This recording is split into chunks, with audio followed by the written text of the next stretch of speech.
Let's go! Glad to have you here today. I'm Dr. David Hopkins, humanities professor. So glad to have you along for our talk today. We are continuing our series on examining wisdom literature across times and cultures. And this week we're staying in China for one more week. Now, it's hard to follow up Confucius for sure, but we're going to take a shot at it. Before we get too far, though, I want to welcome any new first-time listeners. If you are new, I highly recommend a couple things for you to maximize your time on this podcast and your overall personal understanding and growth and development. I would love to have you read along with me from the literary text that I'm reading from right now, and I'll continue to be reading for quite some time, maybe almost about 4 months or so. This book that we're looking at is called Readings in Ethics, Moral Wisdom, Past and Present. It isn't any book that I wrote, but it's an amazing anthology that is often seen in intro to philosophy courses or intro to humanities classes, even ethical courses at the college level. Heck, you can go back to college right now for free without the tuition or the parking problems. But first of all, here's what you should do if you're interested. Number one, subscribe to the free Substack course. The link is posted in the description. And then number two, get the book. We're studying Readings in Ethics, Moral Wisdom, Past and Present. We're reading through the book page by page, chapter by chapter, one podcast per week. We don't want to be overwhelming with the amount of content. The reading's only 20 to 30 page. Read that, listen in, interact in the Substack page. But yeah, sure, you can just listen into the podcast and you get everything you need to understand our talk today. But I'm telling you, if you read the book, you listen to the podcast, engage in the Substack material, your understanding of morality, wisdom, some of the greatest works of all time will grow dramatically. The Substack link, once again, is in that description below, so please subscribe to it. But enough of the introductory stuff. Let's get going. As I mentioned, we're going to spend one more week on another Chinese philosopher before we move on to a new culture and a new genius. And we're going to look at the incredible Buddha next. But for today, we're studying an individual. His name's Meng Zai, also known as Master Meng, and very often called Mencius in Latin and the English translation. He lived from roughly about 372 to 289 BC. To give you some context of when we're talking about, he's one of those ancient philosophers and sages. He was born in the kingdom of Zhou, and it's believed that he studied under the grandson of Confucius, who we were talking about last week.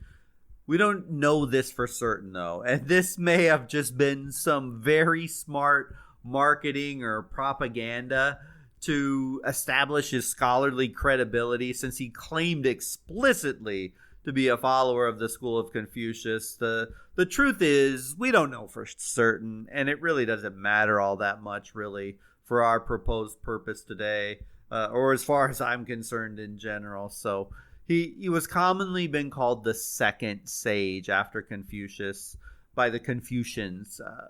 We know little about the details of Mencius's life. He apparently became a teacher and a minister in the state of Qi, a scholar official who may have been associated with an academy which formulated and proposed policy for the government. We already know that for Confucius, that practical application of philosophy and government was extremely important to him. And Mencius was also very concerned with this.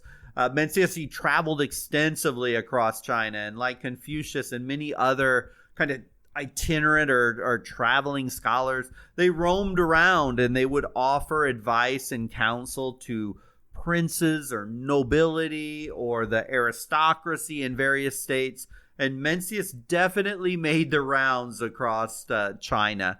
So Mencius counseled men of noble origins, and he retained a deep knowledge of etiquette and protocol. His audience especially really was concerned with the traditional rites if they were going to hire him. They were men very fluent or at least very familiar with Confucius's teachings, which we already discussed in great deal in the last couple of lessons. And most of the men that Mencius counseled served as professional administrators in a bunch of different roles for local rulers.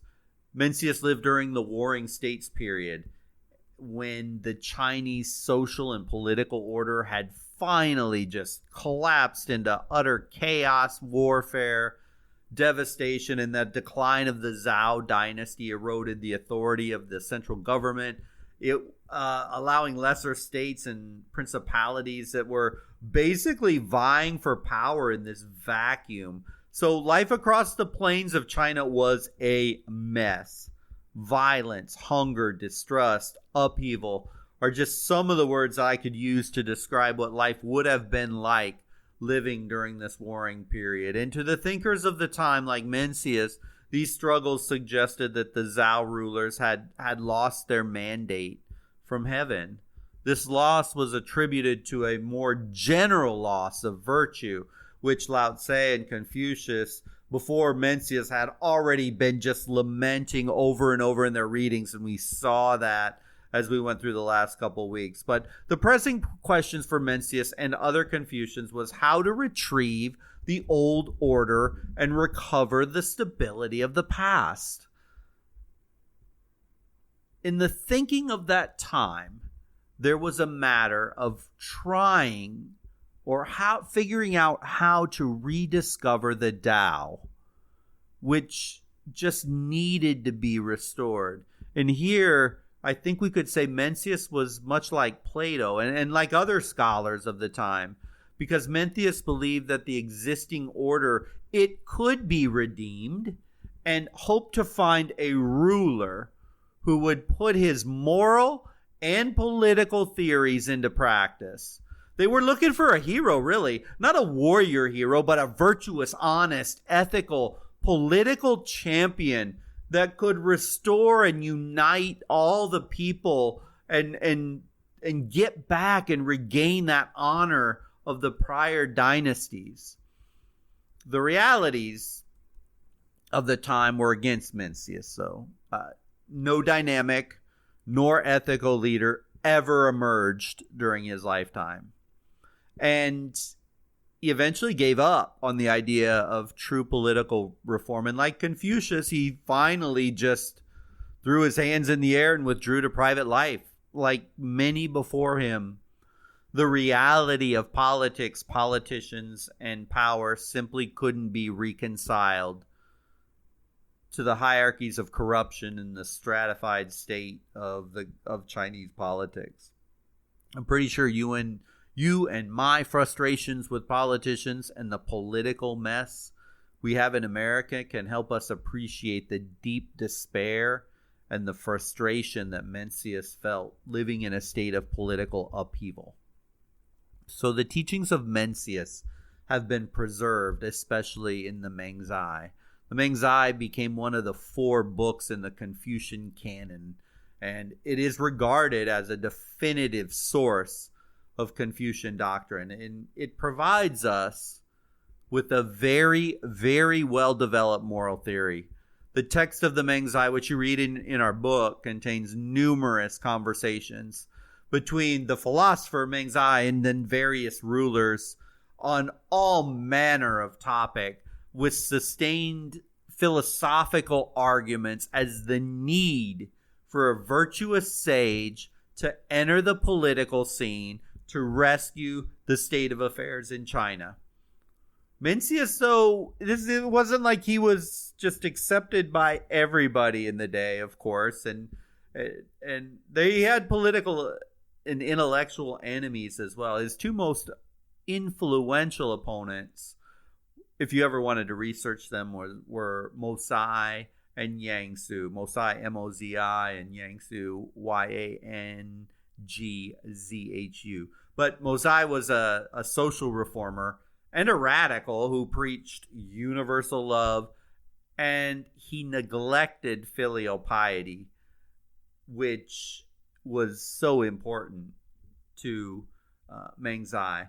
Yang Zhu, on the other hand, adopted a very liberal interpretation of the Tao that justified a very narrow self-interest, and self-interest not anything that's really a fan anywhere in Confucian philosophy. So Mencius rejects the positions of both of these philosophers, and he complains in a number of his writings that profit, which is what he accused his opponents of, is not a legitimate criterion in the ethical analysis, which in the end he was sure his opponents cared more about that than actually producing ethical works. So historically, it's evident that the moral concept of the Tao, that perfect, the idea of the perfection of the Tao, it narrowed over time. It got corrupted. And by the time of Mencius, it refers principally to the cultivation of personal virtue. So this grand metaphysical idea of the Tao is starting to narrow itself down by the time of Mencius. And those grand ideas that could be infused inside the rulers had pretty much been abandoned. And those pie-in-the-sky ideals were lost. And they were never recovered fully ever again. So we're kind of witnessing the end of this Chinese doctrine that we've been pursuing the last few weeks. The idea of the Tao. Nevertheless, though, it did still retain its social and it did retain a cosmological significance, even if it was sort of waning. I guess you could almost say in many ways, Christianity in the West has been on a decline. Church attendance is down. Those that believe is down. And it's been going down, sadly, for decades and decades now. But it's still a powerful force. And the Tao was still a powerful force in certain circles. But there is, in spite of that huge idealism, a more pragmatic side to Mencius's ethics than, say, Lao Tse or Confucius. And we can see this in his political realism.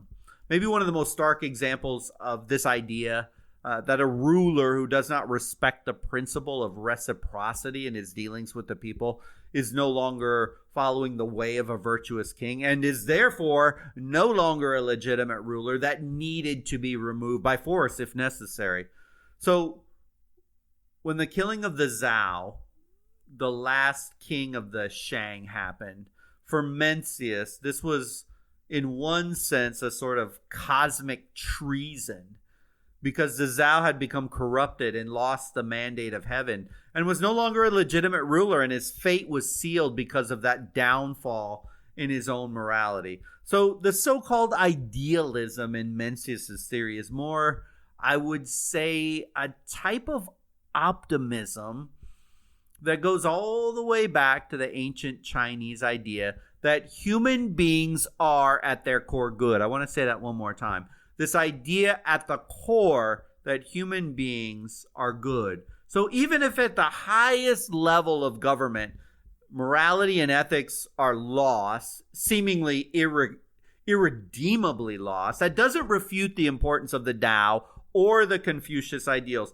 It just means that rather than focus on the huge grand fixes at the highest levels of government, instead, people, you and I, the average person, in their own lives, can still effectively live out an ethical and moral life. It goes sort of like this. Since people are inherently good, it follows that acting ethically is ultimately a matter of acting in accordance with our natures. It shouldn't be acting ethically and morally. It shouldn't be some sort of a painful type of self-punishment to act with virtue, because our natural state is one of being virtuous and ethical. It just gets corrupted when we take the easy way out, when we get seduced by materialism and all the bad negative emotions and passions take hold. But at its core, you and I and everyone is naturally good and ethical. This idea explains why sincerity is the sign of the sage. It is by introspection, by reflecting on one's feelings and experiences, that one comes to know not merely one's nature, but also the nature of heaven. See that deep connection to the personal ethic and morality embedded in all of us? It's very similar to the Stoic concept, and we'll definitely study Stoicism later on in this course. The concept that when we look into ourselves, we in essence can find the meaning of the entire universe, as all things and all people are universally one, living in harmony. It's a beautiful thought. Mencius even argues that, and another part of the reading that I really want to hit on is just as our body, we have four external limbs, 2 arms, 2 legs. The mind/heart possesses 4 beings, or sprouts of virtue, as he called them. And under the proper moral guidance, these sprouts grow into the 4 most important Confucius virtues. So, number 1, what are these 4 sprouts of virtue, as Mencius talks about? Well, number 1 is benevolence, or the quality of being kind. Number 2 is righteousness. Number 3 is wisdom. Number 4 is propriety. So again, here we are with propriety. And I know I've mentioned it before, but I want to do it again because it's, for us in the West, it's maybe the toughest word and the toughest thing to kind of wrap our arms around. But it's something that we can all fully relate to. So propriety is the rituals, the virtues. How do I say this? Like demonstrating respect in our interactions with other people. Proper conduct in the proper situation that we happen to be in. You know, our conduct is different when we're addressing our parents, or we're hanging out with our friends, or we're in the workplace, or we're in a church, or wherever we might be. And we need to operate fluently and properly and effectively in whatever situation we find ourselves. And then we have the rituals, as we've discussed, and are so important to Confucian and Mencian philosophy. Because without propriety, society breaks down. So suppressing being a loudmouth when speaking to elders, focusing on being kind to the poor, following the rules of society, acting with respect and honor in all things are actions or rituals of the highest level. That's proprietary. That's leading a virtuous life. So benevolence, righteousness, wisdom, propriety. These are the 4 sprouts of virtue that all of us need to manifest. So the main point in all this is that the moral sensitivities that reside within every human being, every human heart, it can be developed through education, training, and in the end, it's going to lead to a stable and a virtuous character. This is achieved through a matter of habit. This is great news for you and I, as no matter how we have messed things up in the past, no matter how low we have gone, we can, in fact, elevate ourselves by changing our mind and changing our actions to be a better person today than we were yesterday. We should all find that incredibly refreshing. So the individual that does pay great care and takes a lot of effort in being virtuous, despite the shortcomings that we all have as human beings, we can still reach a level of self-realization that elevates us to the position of a sage. A sage. You can become a sage. What an amazing thing. To be elevated to a person that people come to when they need wisdom, when they need help, when they need guidance. And they don't come to you, they don't come to a sage because you're so amazingly intellectual or smart, but because through the right effort and action, you've acted morally and ethically through tough situations, and you have established yourself with honor and respect. You, to the Mencian teachings, have reached a higher level of perspective few reach by practicing and right effort towards good that's inherent in all of us. You can reach that level. Anyone can reach that level. This elevation in academic terms has been described by many philosophers as a kind of virtue ethics. There is a psychological and even a physiological side to Mencius's view. Mencius's ethical practices extended to an almost mythical discipline, sort of like a practitioner of meditation. You know, if you've ever tried to meditate, it is not a simple and easy task. I've dabbled in it now and again, and although I attempt to quiet my mind with guided meditation, and I'm no expert at all. I've just tried some of it on like YouTube channels, and I'm not real great at just relaxing. Anybody who knows me knows I'm not a super relaxed kind of guy. I wish I was. I wish I was more of one. But in general, I'm wound pretty tight on most things, from politics to football. I'm just not the most calm and laid back kind of guy. I work at it. I do. I try, and I wish I was better at it, but I'm just not always very good at it. But for Mencius, becoming ethical and moral is much like the practice of meditation. It requires repetitive action over and over again, and a deep reflection of what's going on mentally, and then taking corrective steps when you run into failure. If it's anger, outside of meditation, if it's anger or being rude or aggressive or whatever, just like learning to quiet the mind in meditation, a person can work to get better and better at becoming ethical, to becoming moral, to becoming virtuous, to honoring the propriety. It requires nothing more than a deep willingness to try and pursue it. For Mencius, disciplined practice is needed to reach the state of a sage. It's just that it isn't just for like a genius with a high IQ. It's actually available to become a sage for all of us. So the heart and the mind can be developed and must undergo training at its highest level to produce that morally enlightened person and ultimately become a sage. For Mencius, becoming a sage should be a goal in your life. Yes, your life.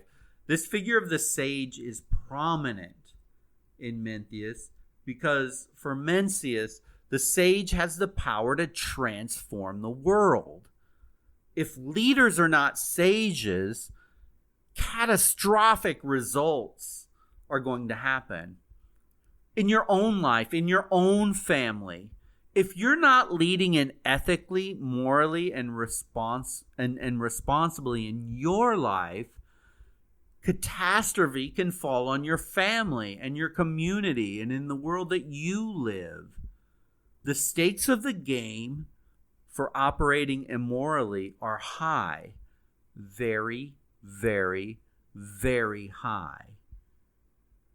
And yeah, it might be your family, but you know, if you fall off an ethical and moral path, you can literally destroy your entire household. But remember, for Mencius, he lived in desperate times and felt literally that society could only be redeemed by a savior. And at the end of the Mencius, one of his greatest works, he asked directly, "Where is the sage? Where is he?" This almost desperate, heartfelt desire to find a leader, any leader who possessed the virtuous characteristics of the sage, is prominent. Mencius just felt that the sage as a ruler was the only solution to the chaos and the violence and the starvation that the Chinese people were going through. And in our modern world and our modern sensibilities, the figure of the sage has become more of a moral rather than a political figure. Expecting to find sages in Washington, D.C., whether it's the president or the halls of Congress, or in any country for that matter, now almost seems like a comical, ridiculous ask. a complete impossibility. We can now view people like Lao Tse, Confucius, Mencius as sages. Yet they lacked the political power to make the changes in practice that they saw as virtuous in their philosophies. Their philosophies, sadly, fall short of the reality of the politics of the age. Now we tend to view the sage beyond the Chinese tradition of political leader and look at people such as Buddha, who we're going to study next, or Jesus Christ as sages for their amazing ethical teachings. And although superior ethical leaders or religious leaders speak of very similar knowledge, kindness, righteousness, wisdom, humility, propriety, humans, and especially political leaders fall short, way, way short. Yet for each of us, as Mencius says, quote, virtue is sure to be found if we seek it, unlike riches and external things. See, we can chase money, we can chase bigger cars, houses, clothes, our entire lives. And there's no guarantee you will ever get it. I mean, you might get wealthy, you might get power with the right combination of luck and talent and timing, and you might be happy with it, at least for a little while. But money and power and materialism, they're elusive. They're as elusive as grabbing a fistful of sand on the beach and expecting that some of that sand won't fall back to the ground. These material things, they're not firm. The culture changes over time. Money comes and goes. Power comes and goes. Political parties are in power, then they're not. The material things of culture simply are not firm, nor is there any guarantee you're going to hold on to it forever or get it at all, for that matter. But becoming ethical and honorable, now that is in your grasp. That is within your power, because your choices will determine your outcome. Doesn't matter if you're black, white, brown, man, woman, rich, poor. Becoming a sage is something you control and you can achieve in your lifetime with you making the right actions and taking it seriously, which is a message of hope for all of us. So with that, we've spent 3 full weeks and 3 chapters in China, but it's time for us to move on. We're moving south to India next, and we're going to study Buddha. Such a great, towering figure. Gautama Buddha, he was an ascetic. He was a spiritual teacher. He gave up everything. He was a prince, a wealthy prince. He lived during, kind of to put it in context, the first millennial of the BC. He was the founder. He gives it all up, becomes the founder of Buddhism, and he is revered by Buddhists globally as the enlightened being whose teaching sought a path to freedom from ignorance, craving, rebirth, and suffering. I can't wait to study him with you next week. For today, though, I hope you enjoyed the talk, and I hope you enjoyed the reading. Post answers to the discussion questions, or heck, even pose any other questions or comments that you might have. I would love to see them and respond to them. So with that, thank you once again for listening. I hope you enjoyed the readings from Mencius, who is a great sage and a great leader with some amazing ideas that all of us can implement in our life today. So with that, have a great week, and we'll see you again in the next lesson.